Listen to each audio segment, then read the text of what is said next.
The story of Joshua Elishev could be your story. It could be your son's story. A story of a smart kid, perhaps too smart for his own good. After a near perfect SAT score, Joshua was educated in prison, not the Naval Academy. The author of the gripping new book, Privilege Lost, gives an oral account of his life before, during, and after his 5 years in prison in this 12-part podcast series, Losing Privilege. Losing Privilege, episode 7. 7 in some circles, some cultures is considered lucky.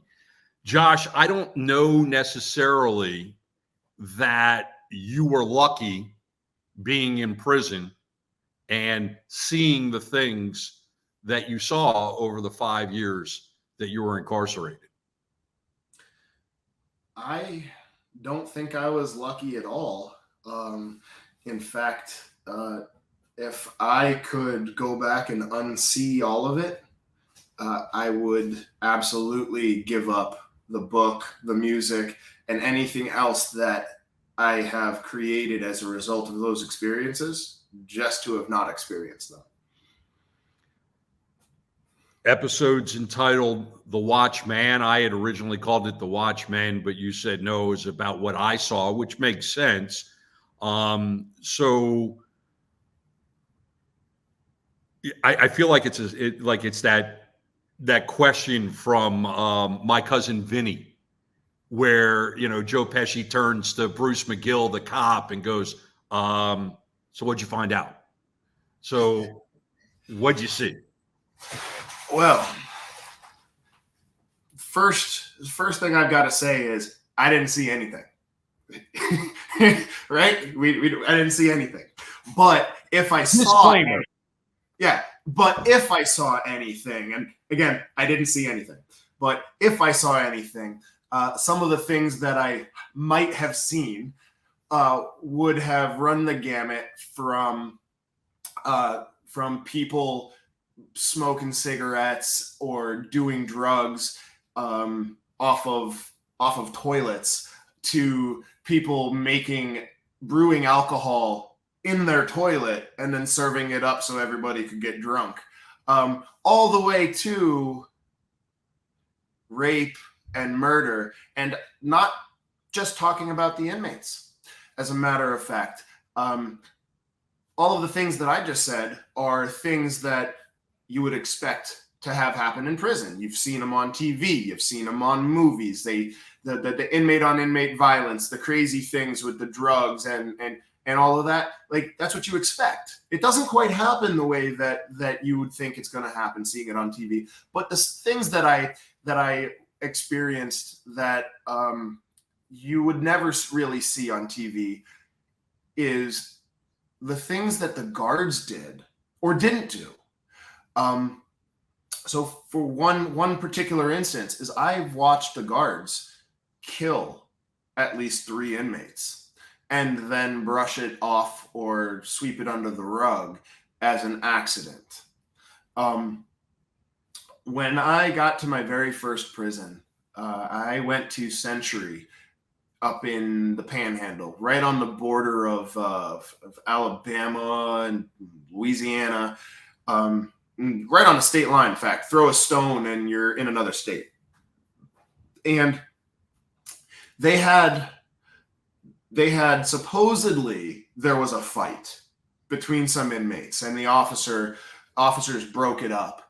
And there was an inmate that had been knocked down to the ground. Maybe he had been knocked out. I think the inmate had been stabbed, which was the bigger issue. The inmate had been stabbed in the belly. And the officers had to check his neck for a neck injury.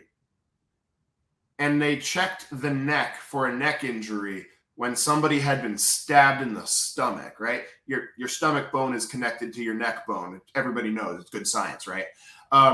They checked for a neck injury in response to a stabbing, by grabbing him by the back of the head and the chin and turning his head around twice sharply, once in either direction, while he was laying on the ground on his back. The inmate died of a broken neck. The stabbing was minor. The inmate would have survived the stabbing. There was no head or neck injury. The inmate never fell, never hit the ground, and they broke his neck and then said that it was, part of the fight. It wasn't part of the fight. Some of the other things I saw, there was a young veteran. He was a Navy veteran, former military police. He had gotten arrested for possession of marijuana, which in this day and age, you wouldn't really think that's a big deal. 10 years ago, when I met him, I was early on in my sentence. He had just started his prison sentence for possession of marijuana. And the compound that we were at was under federal investigation because of the officers' connections to the Ku Klux Klan. 2/3 of the officers there were under federal indictment or federal investigation for all of the inmates that had supposedly escaped over the years, but were then found buried on the backside of the prison compound. And this was a young black inmate. The officers came in dropping the N-word, being really abusive to people in general. They said something to him. I think they called him boy and used the N-word. And he politely said, I'm a U.S. military veteran. You can call me by my name. You can call me inmate, but you can't speak to me like that. You can't use the N-word when you talk to me. Please address me as inmate, which is a totally appropriate thing to say and very respectful. You simply just saying, don't call me a nigger, call me inmate, or call me Joe Schmo.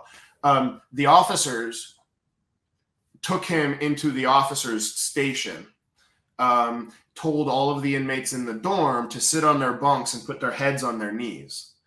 And we were not supposed to look up. You could hear what was going on. And I, of course, looked up. What are they going to do? Kill me? I was already hoping for that. And I looked up because I could hear the sounds of somebody getting the shit beat out of them, something I was intimately familiar with.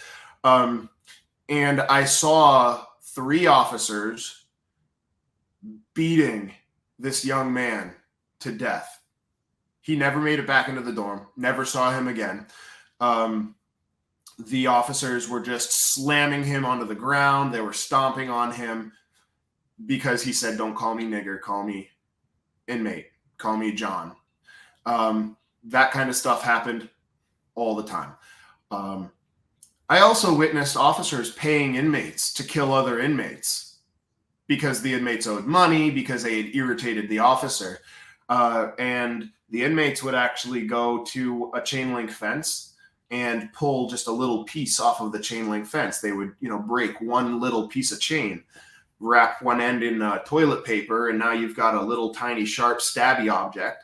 And they would run up to somebody, stab them in the side of the neck 2 or 3 times, and then go throw it in the trash can and flush the toilet paper that they had been holding on to down the drain. So there was never any evidence of who did it. They would do it where the cameras weren't looking. And the officers paid for it.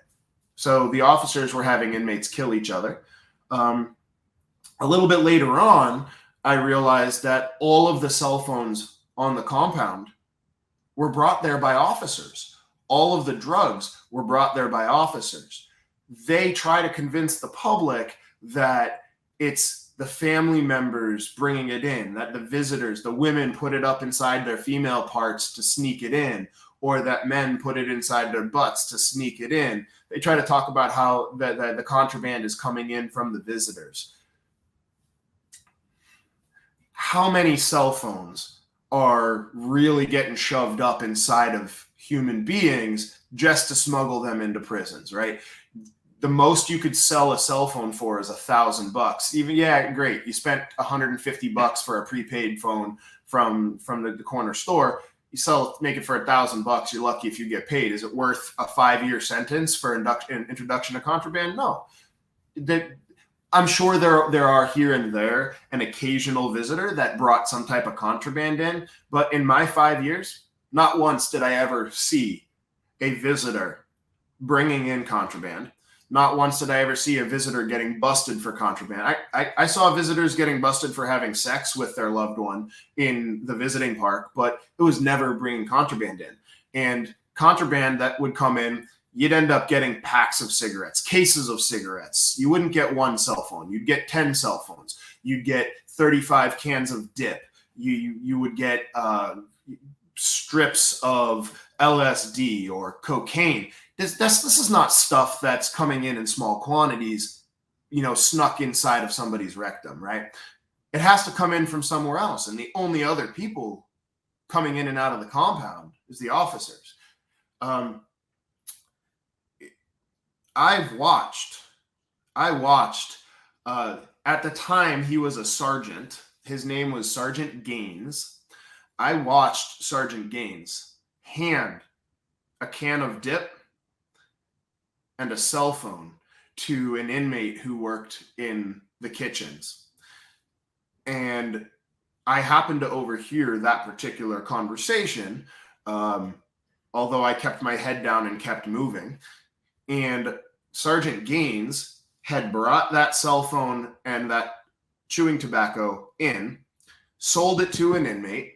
The inmate's family failed to pay the full amount in the right period of time. So Officer Gaines confiscated the cell phone and tobacco, threw the inmate in confinement, and then sold it to somebody else.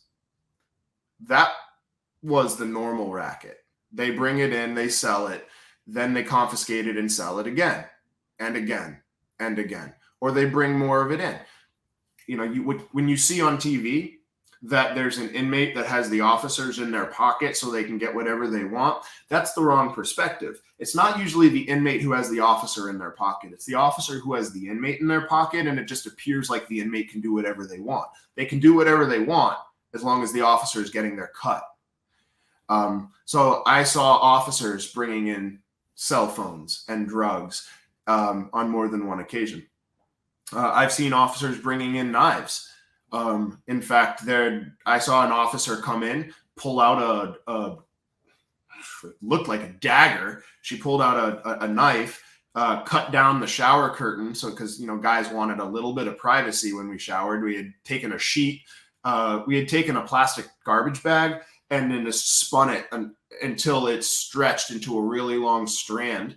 And then took 2 plastic spoons into 2 cracks in the wall to create a shower curtain so we could have a little bit of privacy. She came in there, big ass dagger, cut it down, and then she pulled out a lighter, also not something you're supposed to have. She set it on fire in front of everybody. Her name was Officer Free.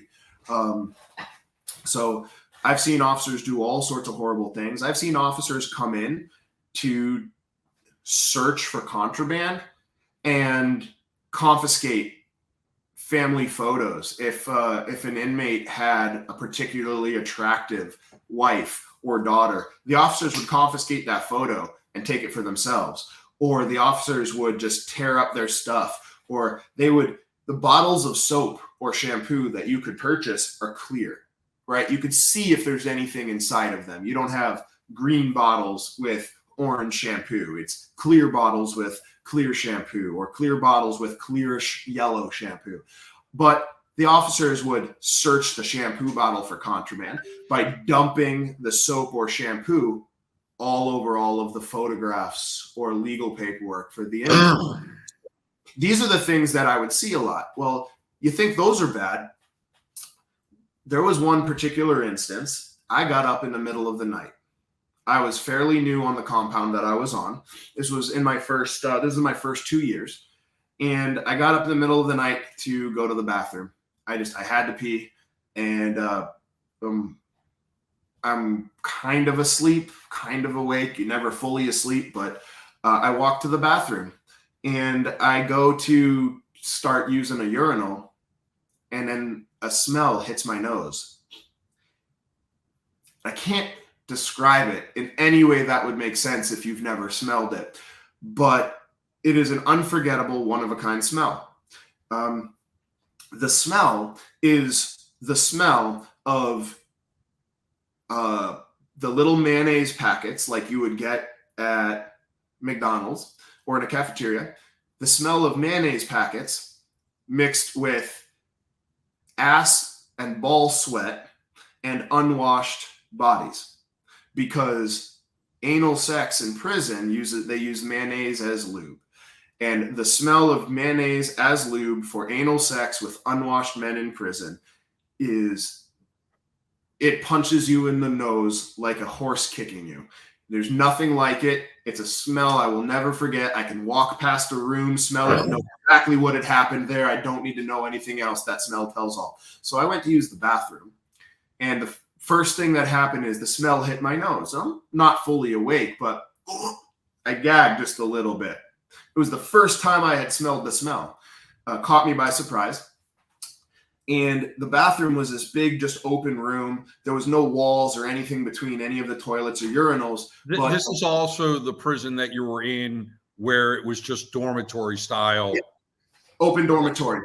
And so the bathroom actually was at one end of the dormitory. So the officers could see all the way down the dormitory, right into the toilets and the showers side by side, all wide open. So they had line of sight. But we're human beings. And so we'll always find a way to get at least the most basic of privacy for when we take a crap, right? Showering, it is what it is, but when you're taking a dump, like, that is a particularly private moment.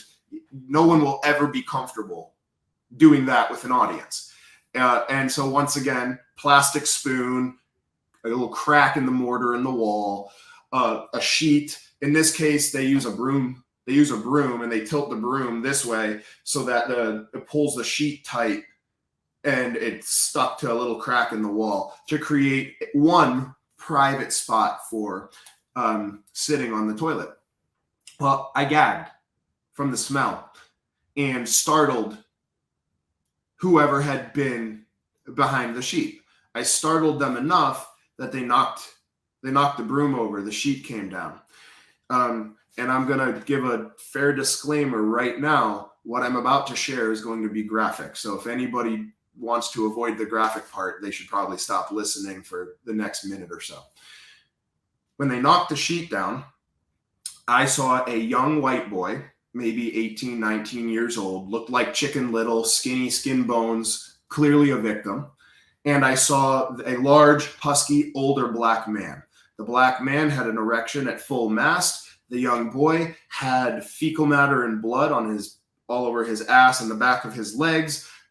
He was bent over with his one hand on the back of the toilet, one hand on the wall, and he had tears coming down his eyes. The black man was just going to town like he was Ron Jeremy, regardless of what was going on. So I can tell you that I looked at that situation. The first thing that went through my head is, this kid's getting raped. Second thing that went through my head is, somebody should do something about it. Third thing that went through my head is, but not me. Not my business. I'm not getting involved. I turned around and I went right back to bed. That was a completely normal occurrence. I found out later that, yes, the kid was being raped, but he was being raped voluntarily, because the guy raping him was his war daddy, which is somebody that, instead of a sugar daddy who pays you, a war daddy is somebody you pay for protection. And this boy he was paying in sex for protection. And the logic there was, better one person of my choosing when I'm prepared for it than an unknown number of people at any time that I'm not prepared for. So I'm glad I didn't get involved, because it was an arrangement, but it was also still rape. Within a month and a half of that incident, there was the most brutally violent murder I have ever witnessed. This, compared to what you see on TV, this is on a whole different level. And I had been locked up now for about 2 years at the time that this had happened. I had seen and experienced so much violence that, if from almost 10 years in the future now, I'm looking back like, how much violence did I have to endure for what I'm about to share with you to not garner any emotion, increased heart rate, or anything, to be accepted as completely normal? How much violence had I had to personally experience for watching somebody brutally murdered to have no effect on me? The kid who was on the bunk next to me was less than 6 months away from going home. He was a little schizophrenic, but a harmless schizophrenic. He just talked to himself and paced back and forth. One day, less than 6 months before he went home, he just lost it. He had a colostomy bag because his pacing had gotten him stabbed because it rubbed people the wrong way. He grabbed a wooden cane from an old man on a nearby bunk, marched across the dormitory, and just swung that, cracked it down on the head of this human tank. It was a Latin gang member, and he was sitting on his bunk, and he just cracked him over the head with the cane. The gang member stood up, took the cane from his hand. The kid who hit him was this tiny, twitchy little kid. When I say a tank, he was almost as wide as he was tall. He was just a stocky. He had a lot of years. He was an enforcer for one of the Latin gangs.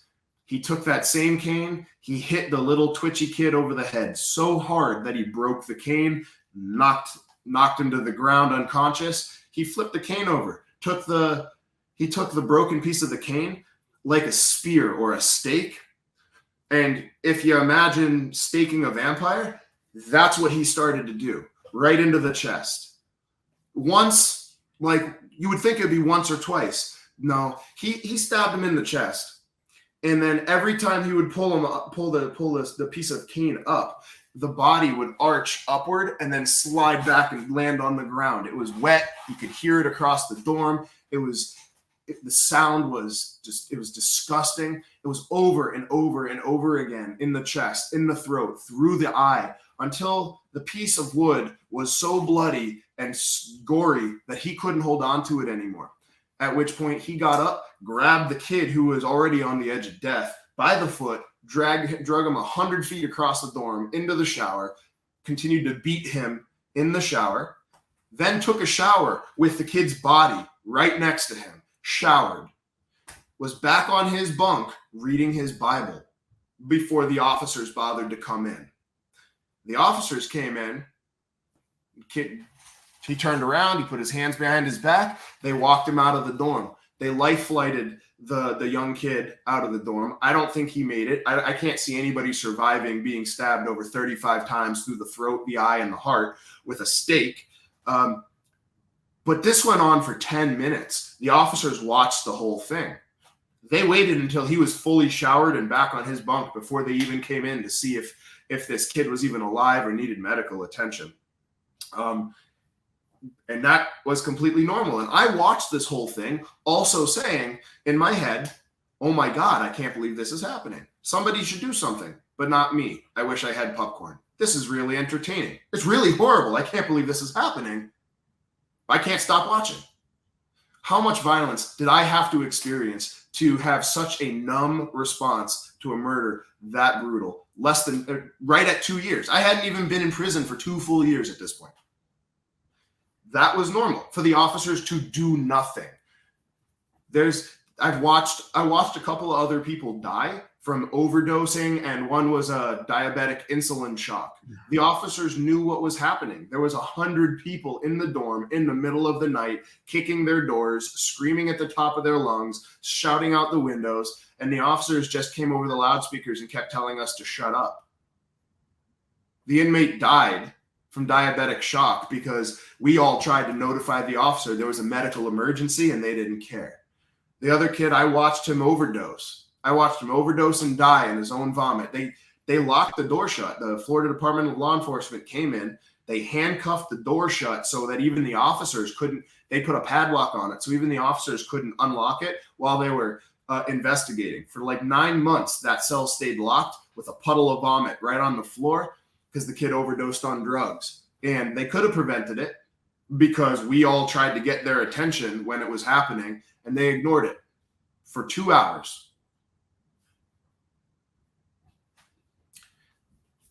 And then I'll tell you what, this is how horrible prison is for most people.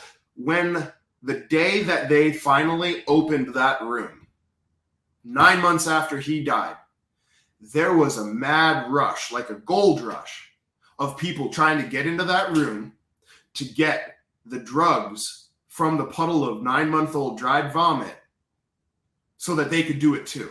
Because anything that was powerful enough to kill somebody, they wanted it. That's how bad prison was. They knew this drug killed somebody, and they were willing to take it out of his puddle of vomit in order to take it themselves. There's no air conditioning in Florida prisons. Think about this for just a second. There's no air conditioning in Florida prisons. There's no insulation in the buildings in Florida prisons. Keep thinking about this. Inmates in Florida prisons are required to wear boxers with shorts on top of them and pants on top of that, a white undershirt, and then a blue uniform shirt all day, every day. All of those layers, pants, multiple layers, shirts, multiple layers. Living in a confined space with 150 other grown men equally as covered in clothing, in 100-degree weather with no AC. Whatever temperature it is outside, it would end up being 15 to 25 degrees hotter inside. No ventilation. They can say that there is, they can say that they're humane, but it's not. When there's a prison reform project that travels around Florida, setting up mock prison cells for civilians to come in and spend 3 minutes inside of this cell to see what prisoners feel like. So I'll tell you something that I witnessed, but I'm going to tell you how this experiment works for the Prison Reform Project. Not too long ago, they set up on the University of Miami campus, about 45 minutes or so from where I live. They only let you go in for 3 minutes. Their mock prison cell was identical to the standard Florida prison cell. Steel toilet, steel bunk, concrete wall, concrete floor, concrete ceiling. Windows that don't really open. 3 minutes now. They had fans blowing before you went in. They could go in shorts and a tank top. And when they came out, they had fans and ice cold bottles of water. 9 out of 10 people that went into this mock cell for 3 minutes could not make it for the full 3 minutes without having panic attacks and having to be let out, panic, banging, demanding to be let out, freaking out, suffering. They were passing out. They couldn't handle it mentally or physically. 3 minutes. The guys in prison are not there for 3 minutes in a tank top and shorts and then get cold water and fans after 3 minutes.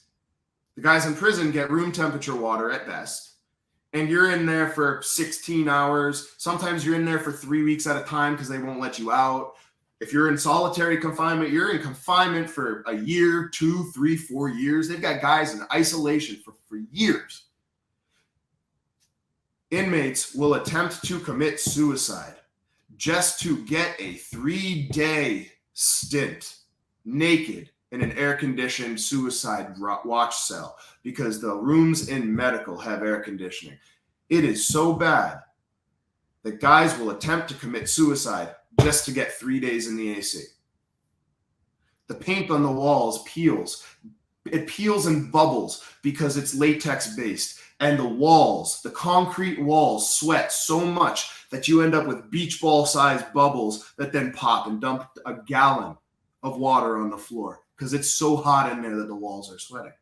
So these are the things that I witnessed. At watching what goes on, these are the things that I saw. I see people walking around like zombies because getting high on drugs that make you see demons is better than being there.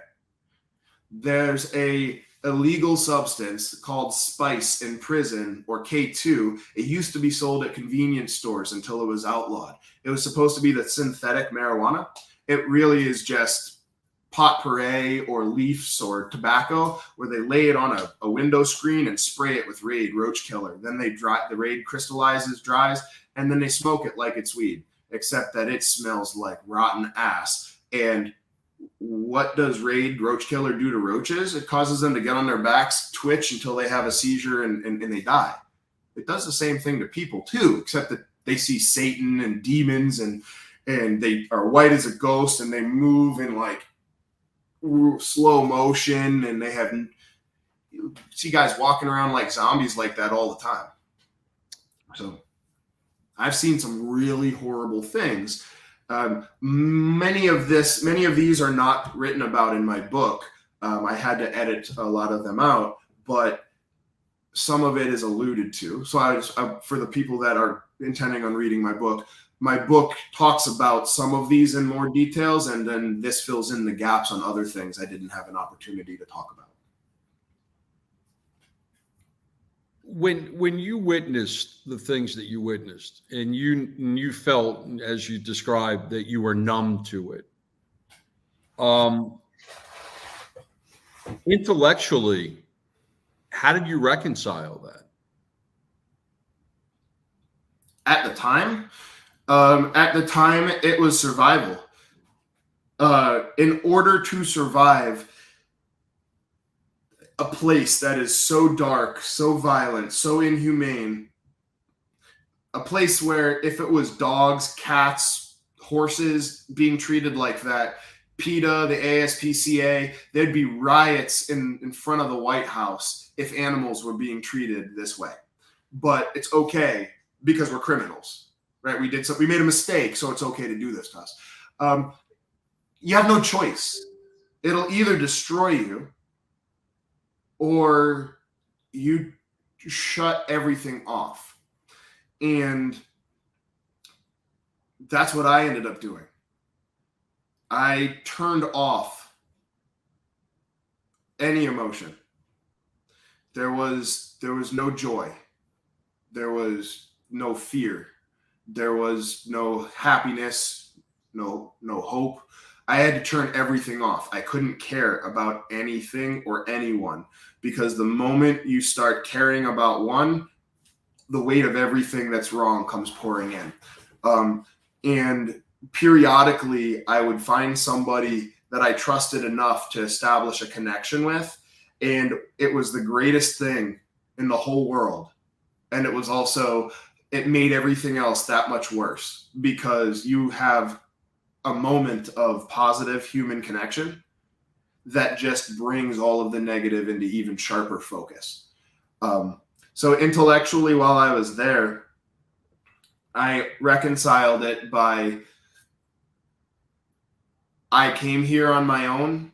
I'm leaving on my own. Anybody that I meet along the way is on their own journey. I can't worry about them because they're not leaving when I leave. They didn't come when I came. I'm not doing their time. They're not doing mine. If our paths happened to cross, they happened to cross, but I arrived alone. I left alone. And that's how I had to reconcile it. I mean, I was eating a bowl of food. Somebody right next to me got stabbed in the throat. Blood went everywhere. I just picked up my bowl, moved a couple of seats down, went back to eating, and completely ignored the murder that was happening right next to me. I had to just shut it off. Now, how do I reconcile this now? Because 10 years later, 5 years after I've come home,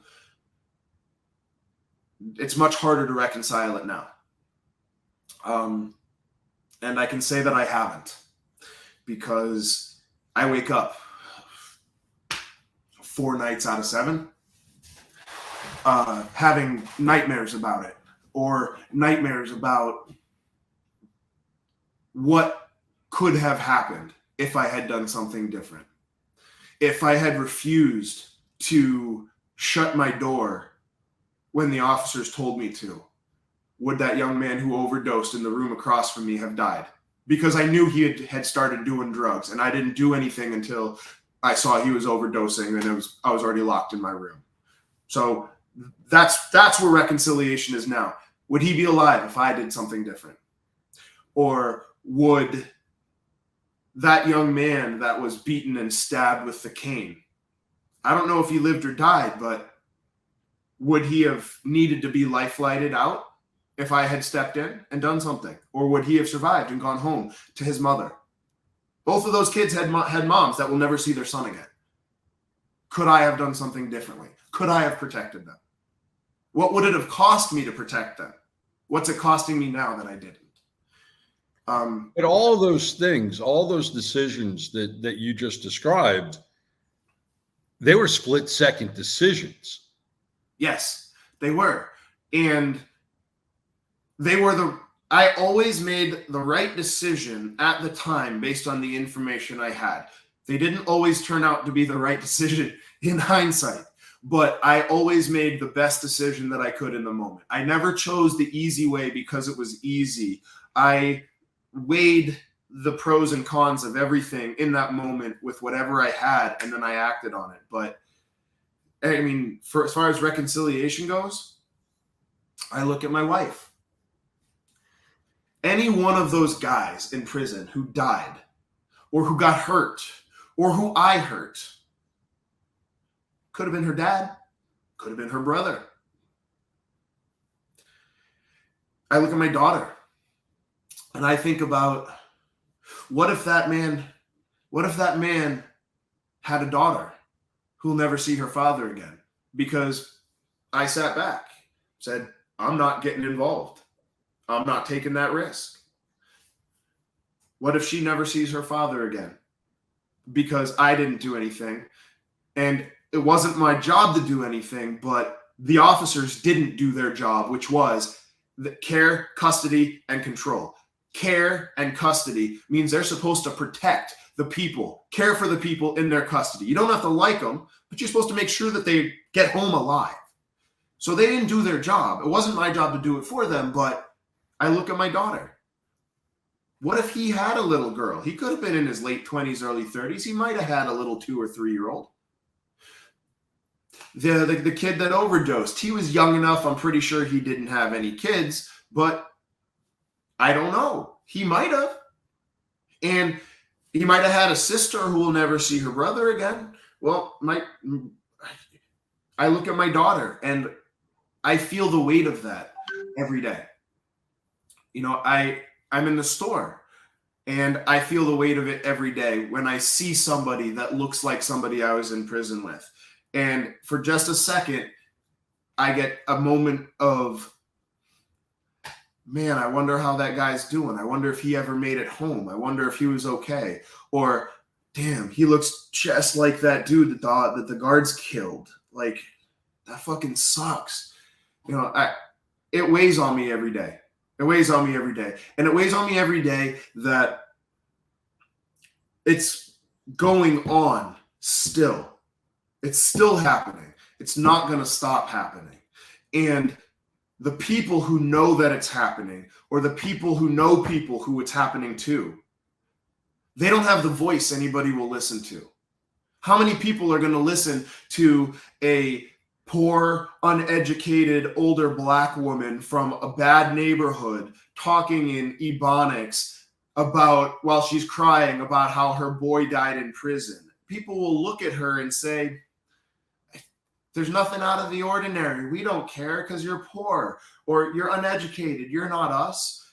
You know, most of the people in prison, their families don't have tons of money. They don't have tons of education. These are good people. For the most part, they're good people. There are bad people there. For the most part, these are good people who made a mistake, or good people that had such a shitty, rough life with no money, no education, and no health care that they're now in prison serving consequences for doing the best they can to get by. Whether they were stealing something to be able to pay for their rent, or they were stealing diapers for their newborn kid, or whether they were robbing a house so that they could afford to make their own ends meet. Most of them were in prison for doing what they needed to do to survive.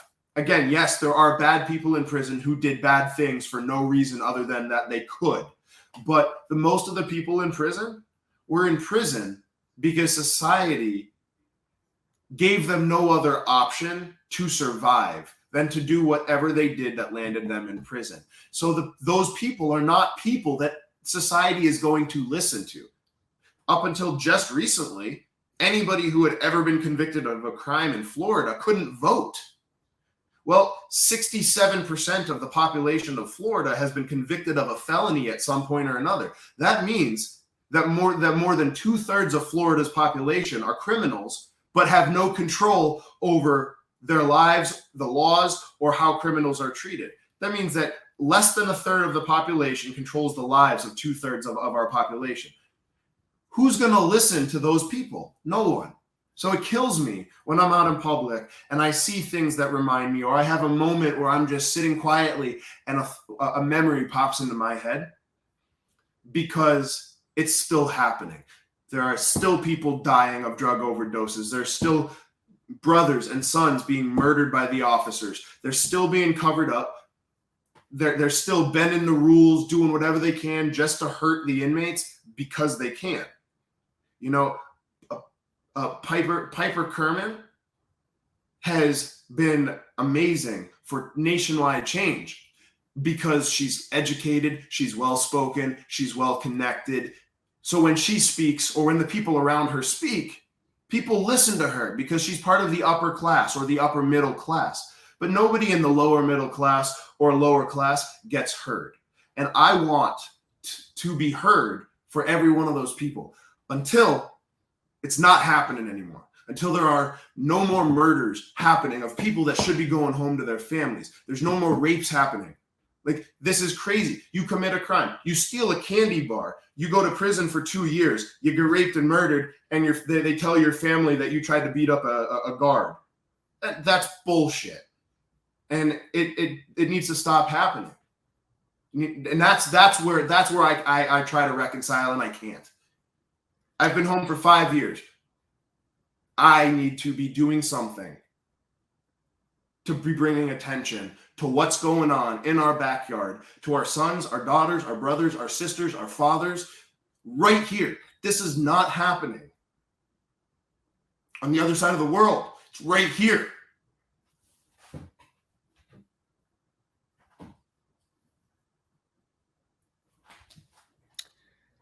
I was going to ask you a question to wrap up this episode.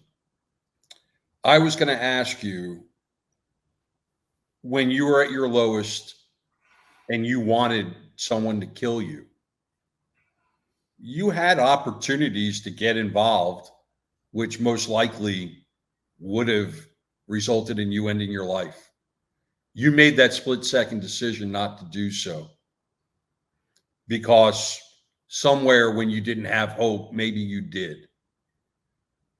Do you think ultimately, 5 years later, you're here, we're having this conversation because your purpose in staying alive and walking out was to make a difference? I can hope so. Well, there's your hope. I hope so. But I always have that seed of doubt in the back of my head. Am I here right now having a conversation with you because I was too much of a coward to do anything? Or because I have a purpose to help people now? I don't think that the word coward is one that could be used to describe you. Yeah, well, maybe not, but that is how I look back on those situations in regards to the question you just asked. Maybe I chose not to do anything there because my purpose is to be speaking to you right now. But maybe I was too scared about how badly I could get hurt and how much harder I could make my own time if I got involved. And that's cowardice.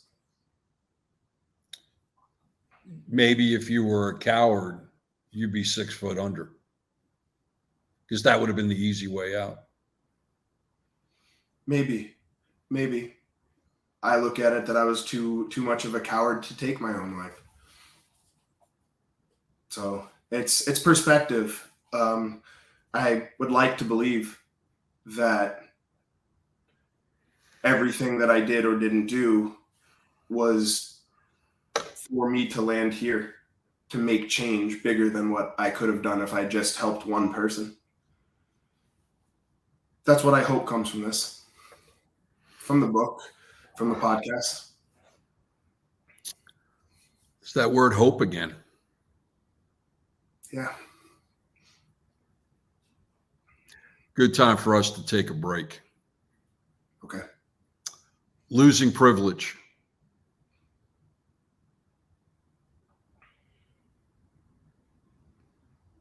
Next episode coming up.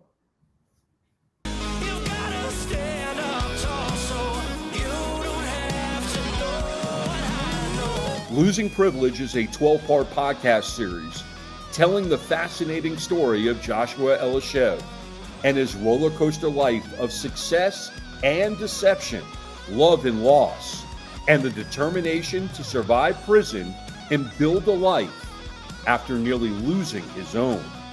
Visit joshuaelishev.com. That's Joshua, ELYASHIV.com for details on his book, Privilege Lost, his music, and upcoming projects. And listen and watch all 12 episodes of his podcast, Losing Privilege.